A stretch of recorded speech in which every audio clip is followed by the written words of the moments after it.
નમસ્કાર વિદ્યાર્થી મિત્રો, આપણે ધોરણ 6 સામાન્ય ની અંદર ચાલુ ઇતિહાસ જાણે એના ભાગ 1 ની અંદર આપણે ઇતિહાસ જાણવાના જે સાધનો જે છે બરાબર, તાળપત્રો ને ભોજપત્રો, અભિલેખો, સિક્કાઓ અને તામ્રપત્રો વિશે ચર્ચાઓ કરી ગયા છીએ. એના પછી આપણે હજુ પણ કંઈક ઇતિહાસની માહિતી આપણે કોણ આપી શકે, તો કે ઇતિહાસની અંદર આપણે પણ આપણે જઈએ તો ઇતિહાસ ક્યાંથી મેળવી શકીએ, તો ઇતિહાસ જે છે આપણે ઇતિહાસની માહિતી આપણે પુરાતત્વશાસ્ત્રી આપી શકે, ઇતિહાસકારો આપી શકે, અને જે પણ કંઈ પ્રવાસીઓ જે છે એ પોતાની જે પણ કંઈ પ્રવાસ નોંધો લખી હોય એ પ્રવાસ નોંધોના આધારે પણ આપણે ઇતિહાસ જાણી શકીએ છીએ.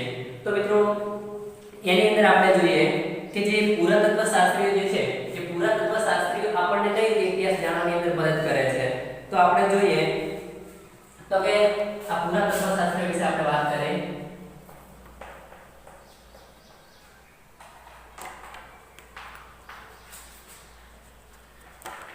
પુરાતત્વશાસ્ત્રીઓ, તો મિત્રો પુરાતત્વશાસ્ત્રીઓ જે છે એ પણ આપણા માનવ સમાજનો જે ભૂતકાળ જે છે એ ભૂતકાળ જાણવાની અંદર આપણને મદદ કરે છે. હવે જે પણ કે પુરાતત્વશાસ્ત્રીઓ જે છે એને આપણે અંગ્રેજીમાં શું કહીએ છીએ, તે અમને અંગ્રેજીમાં આર્કિયોલોજિસ્ટ કહીએ છીએ. શું કહીએ છીએ? આર્કિયોલોજિસ્ટ. આર્કિયોલોજિસ્ટ તરીકે ઓળખીએ છીએ.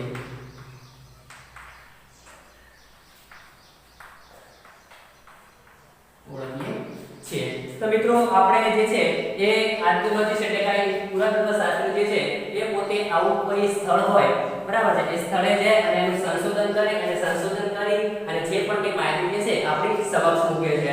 હવે એ શું કરે છે તો પ્રાચીન સ્થળો પર જાય. હવે પ્રાચીન સ્થળો પર જાય અને એનું ઉત્ખનન કરે. ઉત્ખનન એટલે કે એનું ખોદકામ કરે છે અને ખોદકામ કરીને એમાંથી આપણને મકાનો હોય, સિક્કાઓ છે, બરાબર છે, પછી ઈંટો હોય, પથ્થરો હોય વગેરે જેવા કે પછી ખોરાકના નમૂના એમને કંઈક પ્રાપ્ત થાય, ખોરાકના નમૂના મનુષ્ય હોય, પ્રાણીઓના હાડકાં હોય, એ બધું શું કરે એટલે કે એનું ભેગું કરે, એ શોધે અને સંશોધિત અને એના પર સંશોધન કરે અને સંશોધન કર્યા પછી એનો અભ્યાસ કરે. અભ્યાસ કર્યા પછી એ આપણને અવગત કરાવે કે માનવ જે સંસ્કૃતિ છે, માનવો જે છે એમાંથી પ્રાચીન સમયના જે માનવો જે છે એમની સંસ્કૃતિ જે છે એ સંસ્કૃતિ આપણને શું કરે છે તો કે અવગત કરાવે છે, પરિચિત કરાવે છે. મિત્રો આપણે જાણીએ છીએ કે પુરાતત્વશાસ્ત્રીઓ પછી બીજા નંબરે આવે છે પ્રવાસીઓ, બરાબર છે, બીજા આવે છે પ્રવાસીઓ. તો પ્રવાસીઓ આપણને કઈ રીતે આપણે લખી શકીએ કે પ્રવાસી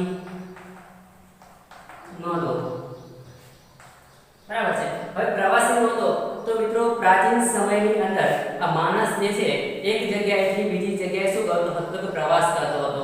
પ્રવાસ કરી અને પોતે બીજા દેશની જે સંસ્કૃતિ જે છે, બીજા દેશની અંદર જે પણ કઈ સંસ્કૃતિ છે એના રીતિ રિવાજો છે એમાં જઈ અને શું કરતા હતા કે શોધો કરતા હતા અને શોધ કર્યા પછી એનું સંશોધન કર્યા પછી એ પોતે પ્રવાસ નોંધો લખતા હતા. હવે પ્રવાસ નોંધો લખ્યા પછી એ જે તે દેશો જે છે એનો ઇતિહાસ જાણે અને ઇતિહાસ જાણી અને આપણને શું કરે છે તો કે આપણને તેનાથી માહિતગાર કરે. એટલે કે જે છે પ્રવાસમાં જઈ પ્રવાસીઓ જે છે એક દેશથી બીજા દેશમાં જાય,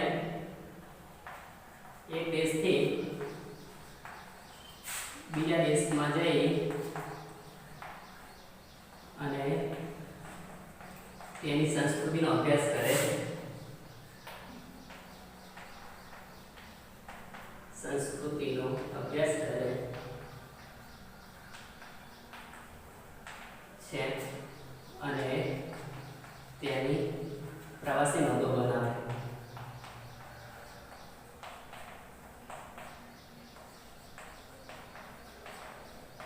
તો પ્રાચીન સમયની અંદર મિત્રો આપણે જોઈએ તો પ્રાચીન સમયની અંદર એવા જ કેટલાક ઇતિહાસકારો જે છે તે ભારતની મુલાકાતે આવેલા છે અને ભારતની મુલાકાતે આવી અને એમણે પોતાની પ્રવાસ નોંધો લખેલી છે અને પ્રવાસી નોંધોમાંથી આપણે ભારત વિશેનો જે છે કે ઇતિહાસ જાણી શકીએ. એવા કયા કયા જે પ્રવાસી જે છે કે ભારતમાં આવ્યા છે અને એમણે ઇતિહાસ લખ્યો છે, પ્રવાસી નોંધો લખી છે, તો એમાં એક છે મેગસ્થનીસ કે જેને પોતાએ ઇન્ડિકા ગ્રંથ લખ્યો છે. કયો લખ્યો છે? ઇન્ડિકા, બરાબર. પછી છે થાઇયાન, બરાબર. એના પછી આવે છે યુએન સ્વાન એક ચીની મુસાફર હતો. પછી છે પ્લિની.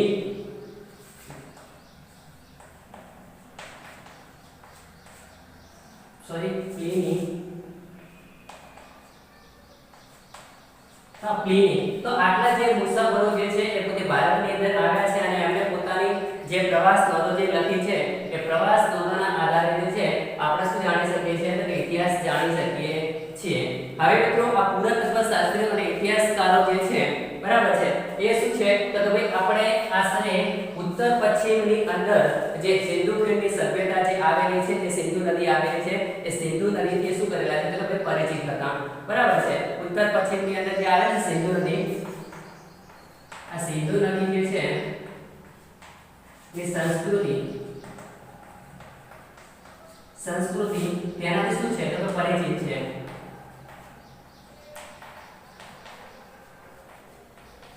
હવે પરિચિત હતા. બરાબર છે. એનાથી શું હતા તો માહિતગાર હતા, પરિચિત હતા. હવે આજથી 4500 વર્ષ પહેલા એટલે કે 4500 વર્ષ પહેલા આપણે જોઈએ તો ત્યાંથી અનેક એવા શહેરો જે છે એ હડપ્પા સંસ્કૃતિની આપણે સિંધુ નદીની સંસ્કૃતિને હડપ્પા સંસ્કૃતિ તરીકે ઓળખવામાં આવે છે. તો 4500 વર્ષ પહેલા જે છે ત્યાંથી કેટલાક આપણને એવા શહેરો મળી આવે છે, નગરો મળી આવે છે અને નગરોને આધારે આપણે જે છે ઇતિહાસ જાણવાની અંદર આપણે શું થાય છે તો મહત્વની આપણને પ્રદાન પૂરું પાડે છે. ઇતિહાસ આપણે જાણી શકીએ છીએ. એટલે કે 4500 વર્ષ પહેલા આ સિંધુ નદી છે ત્યાંથી શું મળી આવેલ છે નગરો મળી આવેલા છે. પછી આપણે ગંગા નદી જોઈએ તો ગંગા નદીના કિનારે જે છે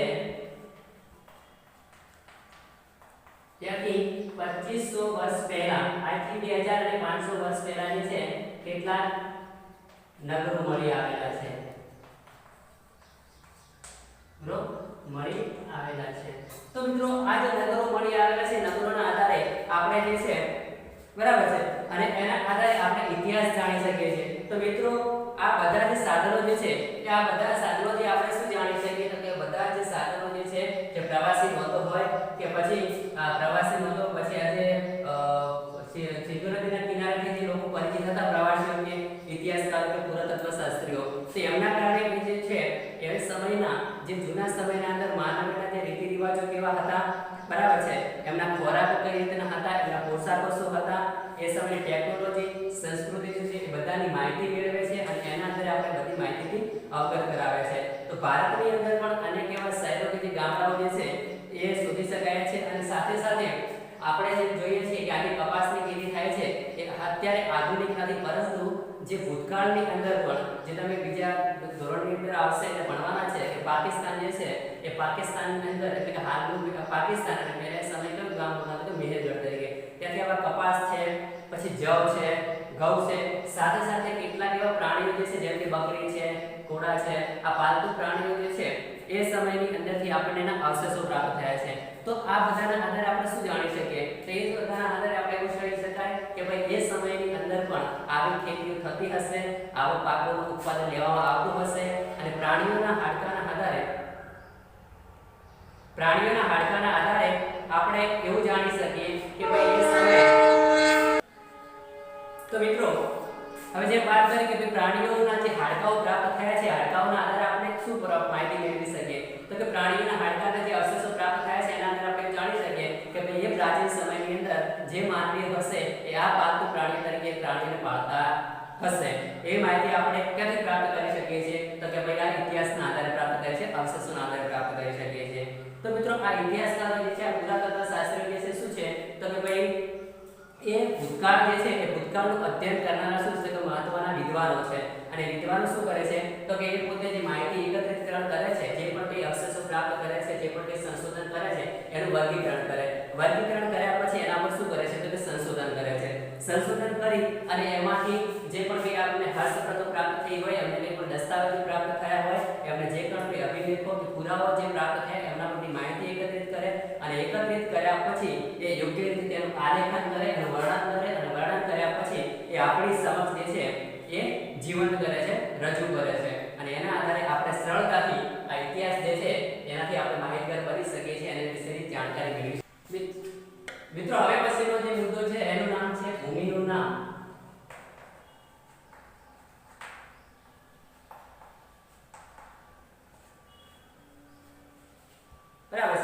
ભૂમિનું નામ. તો મિત્રો હવે આપણે આ મુદ્દાની અંદર આપણે શું જોવાનું છે કે આપણો જે દેશ જે છે એનું નામ ભારત કઈ રીતે પડ્યું. આપણે આપણા દેશને બે નામથી ઓળખીએ છીએ. એટલે કયા કયા બે નામ? તો કે આપણા દેશને આપણે એક તો ઇન્ડિયા અને બીજું નામ છે ભારત. આ બે નામથી ઓળખીએ છીએ. હવે ઇન્ડિયા અને ભારત આ કેવી રીતે નામ પડ્યું? તો ઇન્ડિયા શબ્દ જે છે આ ઇન્ડિયા શબ્દ જે છે આ ઇન્ડિયા શબ્દ એ જે છે ઇન્ડસ શબ્દ પરથી ઉતરી આવે છે. કયા શબ્દ પરથી ઉતરી આવે છે? તો કે ઇન્ડસ શબ્દ પરથી ઉતરી આવે છે. ઇન્ડસ શબ્દ પરથી ઉતરી આવ્યો છે.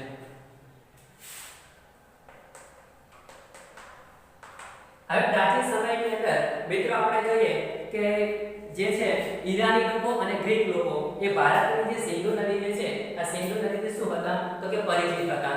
બરાબર. શું હતા? તો કે પરિચિત હતા. અને ઇન્ડસ શબ્દ જે છે આ ઇન્ડિયા શબ્દ જે છે આનો સંસ્કૃત અર્થ શું થાય છે? તો કે ઇન્ડસનો સંસ્કૃત અર્થ જે છે અહીંયા લખીએ કે સંસ્કૃત અર્થ જે છે શું થાય છે? તો સિંધુ થાય છે. શું થાય છે? સિંધુ થાય છે. અને આ ગ્રીક લોકો ગ્રીક અને ઈરાની લોકો જે છે ઈરાની લોકો એ શું કરતા હતા? તો કે ભાઈ સિંધુ નદી જે છે એ સિંધુ નદીને હિન્દોસ અને ઇન્ડોસ આ હિન્દોસ અને ઇન્ડોસ જે છે એવા નામથી ઓળખતા હતા. કયા? તો કે હિન્દોસ અને ઇન્ડોસ નામથી ઓળખતા હતા. ઓળખતા હતા. બરાબર છે. તો આજથી 2500 વર્ષો પહેલા એ લોકો જે છે ઈરાનીઓ અને ગ્રીક લોકો જે છે એ સિંધુ નદીની શું કરતા હતા? તો કે સિંધુ નદી જે છે એ સિંધુ નદીના પરિચિતમાં આવ્યા અને પછી એ લોકોએ આ સિંધુ નદીને હિન્દોસ અને ઇન્ડોસ તરીકે ઓળખતા હતા. હવે ઈરાની લોકો જે છે આ ઈરાની લોકો તો એ સિંધુ નદીને કઈ તરીકે ઓળખતા હતા? કે હિન્દોસના નામે ઓળખતા હતા. ગ્રીક લોકો જે છે ઇન્ડોસના નામે ઓળખતા હતા. અને આના કારણે આ નદીના પૂર્વ કિનારે જે પણ કઈ લોકો વસવાટ કરતા હતા એ લોકોને કયા નામથી ઓળખતા હતા? કે ઇન્ડિયા તરીકે ઓળખતા હતા. તો મિત્રો આ ગ્રીક અને ઈરાની લોકો જે છે આ નદી જે સિંધુ નદી છે એનો પૂર્વ કિનારો જે હતો એ પૂર્વ કિનારાના લોકોને ઇન્ડિયા તરીકે ઓળખતા હતા. અને એટલા માટે આપણા દેશનું એક નામ જે છે કયા નામ તરીકે? કે ઇન્ડિયા તરીકે ઓળખીએ છીએ. હવે મિત્રો ભારત નામ જે છે એ આપણને ક્યાંથી પ્રાપ્ત થાય છે? તો ભારત જે છે એ આપણને ઋગ્વેદમાંથી પ્રાપ્ત થાય છે. ભારત નામ જે છે એ ઋગ્વેદમાંથી આપણને ભારત નામની માહિતી ક્યાંથી મળે છે? તો તે ઋગ્વેદમાંથી મળે છે. બરાબર.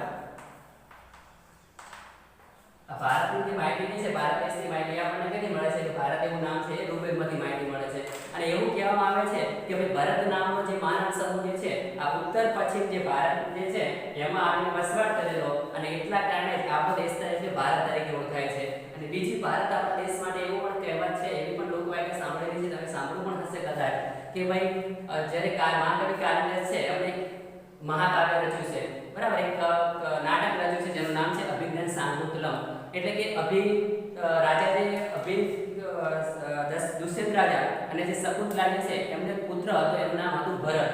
અને એનો જન્મ છે જંગલમાં થાય છે. અને જંગલમાં થતા એવું કહેવાય છે કે એટલો શક્તિશાળી રાજા હતો કે એ પોતે સિંહના દાંત ગણતો હતો. અને એની બહાદુરી જોઈ અને આપણા દેશનું નામ જે છે એટલે કે ભારત રાખવામાં આવેલું છે. તો આ એક પણ લોકવાયકા છે. તો એવી રીતે આપણો દેશ જે છે બે નામ તરીકે એટલે કે ઇન્ડિયા અને ભારત. અને આપણે હમણાં જ કહીએ છીએ કે ત્રીજું પણ આપણા દેશનું નામ છે એટલે કે કયું? તો કે હિન્દુસ્તાન. બરાબર. એટલે કે હિન્દુસ્તાન. તો હિન્દુસ્તાન તરીકે કેવી રીતે મિત્રો આપણા દેશને ઓળખીએ છીએ? એટલે કે હિન્દુસ્તાન એટલે કે એવું કે પ્રાચીન સમયથી લઈને આજ સુધી આપણે જોઈએ છીએ કે ભાઈ ભારતમાં સૌથી વધારે આ હિન્દુ ધર્મ જે છે એ પ્રાચીન સમયથી જ હિન્દુ ધર્મનો પ્રચાર અને પ્રસાર થતો જોવા મળે છે. અને આપણા દેશની અંદર સૌથી વધારે હિન્દુ લોકોનો હિન્દુ ધર્મનું માનવ હોવાના કારણે આપણા દેશને હિન્દુસ્તાન તરીકે પણ ઓળખીએ છીએ. તો આપણા દેશને એમ જોઈએ કેટલા નામ થાય? તો ઇન્ડિયા, ભારત અને હિન્દુસ્તાન. તો હવે પછીનો મિત્રો મુદ્દો આવે છે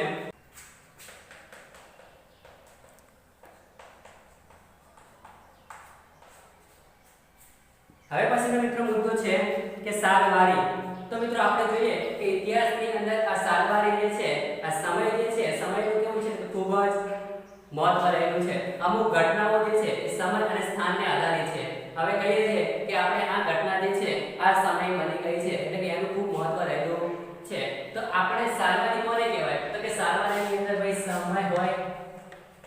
એટલે કે તારીખ હોય, મહિનો હોય અને વર્ષ હોય, એને આપણે શું કહીએ તો કે ભાઈ શું કહીએ છીએ તો સારવારના નામે ઓળખીએ છીએ, બરાબર છે। જેમ કે મારે તમને એક ઉદાહરણ આપવું છે કે ધારો કે આજે કઈ તારીખ છે, કે ઉદાહરણ તરીકે આજે તારીખ છે 11 જુલાઈ 2020। તો આ શું છે? આ એક સારવારી છે, એની રીતે તારીખ પણ છે, મહિનો પણ છે અને વર્ષ પણ છે। તો આ એક શું થઈ ગયું તો કે સારવારી થઈ ગઈ, બરાબર છે। હવે આપણે જાણીએ છીએ કે ઇતિહાસની અંદર જે પણ કઈ જે સમયગાળો જે સારવારી આવે છે તે ઈસુ ખ્રિસ્ત જે છે, બરાબર છે, ઇતિહાસમાં આ સમય જે છે અને ઈસુ ખ્રિસ્તના જન્મ સાથે બી સંકળાયેલ છે।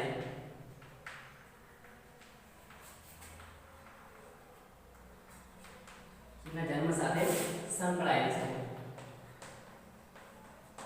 એટલે કે ભગવાન જે ખ્રિસ્તી ધર્મના જે સ્થાપક જે છે એ કોણ હતા તો કે ભાઈ ઈસુ ખ્રિસ્ત હતા। અને ઈસુ ખ્રિસ્તનો જન્મ જે છે એને આપણે ઇતિહાસની અંદર કાળગણના તરીકે જોઈએ છીએ। એટલે કે મારે એવું કહેવું હોય કે ઈસવીસન પૂર્વે અને ઈસવીસન પછી આ બે શબ્દો એવા છે કે ઈસવીસન પૂર્વે એટલે એવું કે જ્યારે ભગવાન ઈસુ ખ્રિસ્ત જે હતા એમનો જન્મ થયો એના પહેલાના જે વર્ષો છે આપણે ઈસવીસન પૂર્વે તરીકે ઓળખીએ છીએ, અને ઈસવીસન પછી એટલે કે ભગવાન ઈસુ ખ્રિસ્તનો જે જન્મ થયો એના પછીના જે વર્ષો છે એને આપણે ઈસવીસન પછી તરીકે ઓળખીએ છીએ, બરાબર છે। આ ઈસવીસન જે છે આ ઈસવીસન એને આપણે અંગ્રેજીમાં એડી શોર્ટ નામ એડી એટલે કે એડો ડોમિની,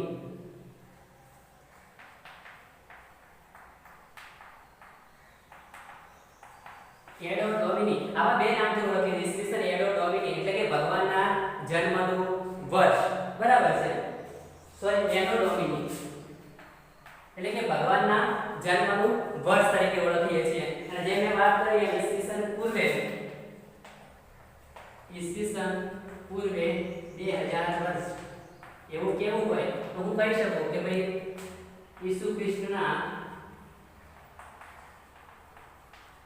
જન્મ પહેલા અને પછી લખું ઈસવીસન, બરાબર, ઈસવીસન એટલે કે 2000 વર્ષ પછી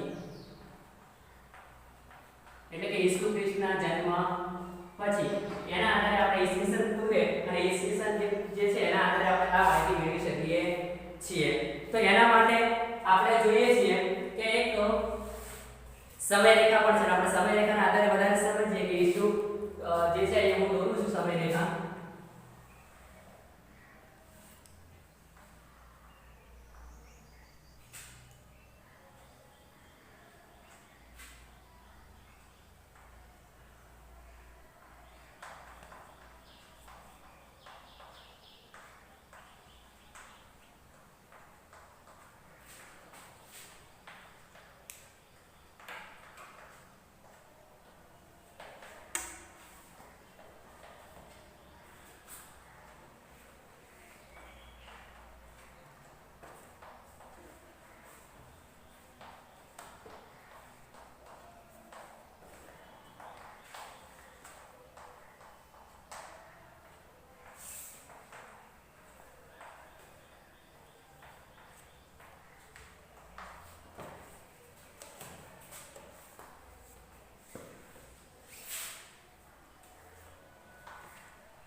તો મિત્રો મેં એ લખ્યું છે એક સારવારી તમને બતાવીએ છીએ, અને સારવારી જે સમયરેખા જે છે આ સમયરેખાને આધારે આપણે અહીંયા જોઈએ કે આપણે ઈસુ ખ્રિસ્તનો જન્મ થયેલો છે, એટલે કે આપણે જે સંખ્યા રેખા ગણિતની અંદર દોરીએ છીએ જમણી બાજુ એટલે કે ધન પૂર્ણાંક અને ડાબી બાજુ માઈનસ પૂર્ણાંક લખીએ છીએ તો માઈનસ એટલે એવું કે ઈસુ ખ્રિસ્તના જન્મના પહેલાના વર્ષો અને જમણી બાજુ એટલે એવું કે ઈસુ ખ્રિસ્તના જન્મના પછીના વર્ષો, બરાબર છે, પછીની સદીઓ। એટલે કે આપણે જોઈએ છે કે તમારે એવું કેવું કે ઈસુના ખ્રિસ્ત જન્મ છે ત્રીજી સદી એટલે તમે ક્યાં જશો જન્મના ઈસવીસન પછી જશો એટલે કે એનો ડોમિની તરફ જશો બરાબર છે અને તમારે એવું કહેવાય કે ઈસુ ખ્રિસ્તના જન્મના પૂર્વે ત્રીજી સદી તો તમે કઈ બાજુ તેની ડાબી બાજુ કરશો તો આના આધારે આપણે આ માહિતી મેળવી શકીએ છીએ ઘણીવાર આપણે સારવાર જે છે એને આપણે એડી શોર્ટ નામ એડી એટલે મેં તમને કહ્યું કે ભાઈ એનો ડોમિની તો એનો ડોમિની જે છે એ જે છે ગ્રીક શબ્દ જે છે મૂળ શબ્દ ગ્રીક બરાબર છે એનો ડોમિની મૂળ ગ્રીક શબ્દ છે એનો અને ડોમિની પરથી ઉતરી આવે છે ક્યાંથી ઉતરી આવે છે કે એનો અને ડોમિની પરથી ઉતરી આવેલો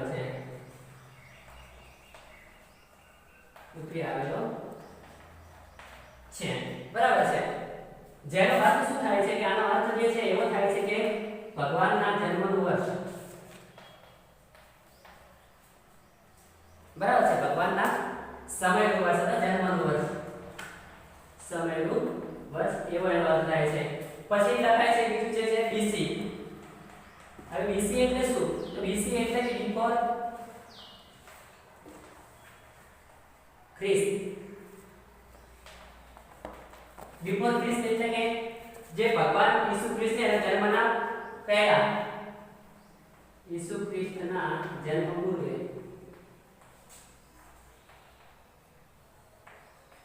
એટલે કે ઈસુ ખ્રિસ્ત છે એના જન્મના પૂર્વે પહેલાના વર્ષે એવું થાય છે હવે ઘણીવાર આપણે જોઈએ તો એડી છે અને બીસી જે છે એની જગ્યાએ કેટલાક એવા શબ્દો વાપરવામાં આવે છે જે આપણે જોઈએ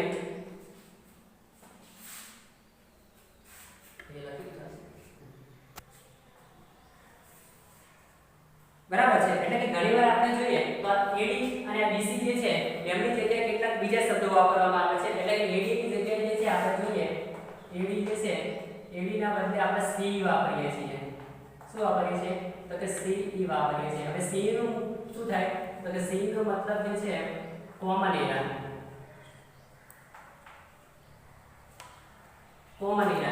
એટલે કે સામાન્ય અથવા સાધારણ સામાન્ય અથવા સાધારણ યુગ વાપરવામાં આવે છે એનું નામ થાય છે કોમન એટલે સામાન્ય અથવા સાધારણ યુગ વપરાય છે જ્યારે ઘણીવાર આપણે જોઈએ તો કે બીસી ના બદલે બીસી વાપરવામાં આવે છે બીસી જે છે એની જગ્યાએ શું બદલવામાં આવે છે બદલે બી સી અને ઈ વાપરવામાં આવે છે એટલે શું થાય છે આનો મતલબ શું થાય છે બી સી ઈ એટલે કે બિફોર કોમન એરા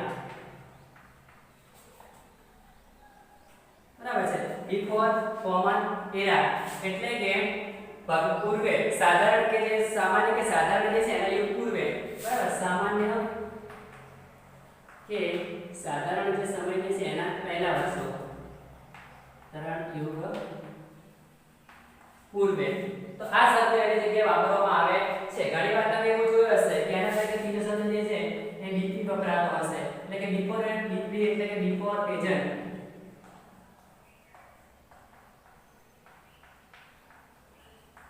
બરાબર છે બિફોર પ્રેઝન્ટ એટલે કે જે હાલ શબ્દ જે વર્તમાનમાં ચાલુ છે એ વર્ષો બરાબર છે અને બિફોર પ્રેઝન્ટ તરીકે આપણે ઓળખી શકીએ છીએ બરાબર તો હવે મિત્રો આના આધારે આપણે જોઈએ તો જેમ જેમ આપણે ઇતિહાસ જાણવો હોય તો આ અગત્યના જે સાધનો જે છે એના આધારે અને આપણા દેશનું નામ કેવી રીતે પડ્યું એના વિશે અને કે ઈસુ ખ્રિસ્ત જે છે જન્મના સમયને આપણે સાધન કેવી રીતે વાપરી છે એ બધી જ માહિતી આ ચાલુ ઇતિહાસની અંદર આપણે સમજી ગયા છીએ